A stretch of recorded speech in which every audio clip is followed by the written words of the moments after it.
দেশে জঙ্গিবাদ মাথাচাড়া দেবে না বলে জানিয়েছেন অন্তর্বর্তী সরকারের প্রধান উপদেষ্টা doctor Mohammad Yunus. ২০ December British সাময়িকী দ্য ইকোনমিস্টকে দেওয়া এক সাক্ষাৎকারে এ কথা জানিয়েছেন তিনি। বাংলাদেশে জঙ্গিবাদের ঝুঁকি নিয়ে এক প্রশ্নের জবাবে ডক্টর ইউনূস বলেন, আশ্বস্ত করছি যে বাংলাদেশের জঙ্গিবাদ মাথাচাড়া দেবে না। তরুণেরা ধর্ম নিয়ে নিরপেক্ষ, তারা নতুন বাংলাদেশ গড়তে চায়। এই তরুণেরা পুরো বিশ্ব পরিবর্তন করতে পারে। এটি শুধু এক দেশ বা আরেক দেশ পরিবর্তনের বিষয় না। বাংলাদেশ যা করেছে এটি তার এক উদাহরণ যে তরুণেরা কতটা শক্তিশালী। দ্য ইকোনমিস্টের ২০২৪ সালের বর্ষসেরা দেশের খেতাব জিতেছে বাংলাদেশ। এ নিয়ে প্রতিক্রিয়া জানতেই প্রধান উপদেষ্টা সাক্ষাৎকারটি নেয় ব্রিটিশ সাময়িকীটি। জাতীয় নির্বাচন আয়োজনের পর কি করবেন ডক্টর ইউনূস? এমন প্রশ্নের জবাবে তিনি বলেন, বাংলাদেশের নির্বাচনের পর কি করতে চান?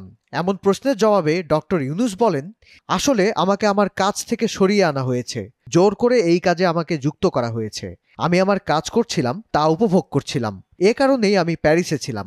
আমাকে ভিন্ন কিছু করার জন্য প্যারিস থেকে সরিয়ে আনা হয়। সুতরাং আমার জীবনে সব সময় যে কাজ করেছি, উপভোগ করেছি, তাতে ফিরে যেতে পারলে খুশি হব।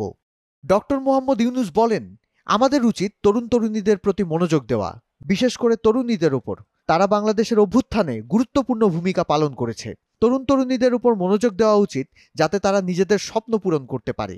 তাদের এ সুযোগ এসেছে এবং সে সক্ষমতাও রয়েছে।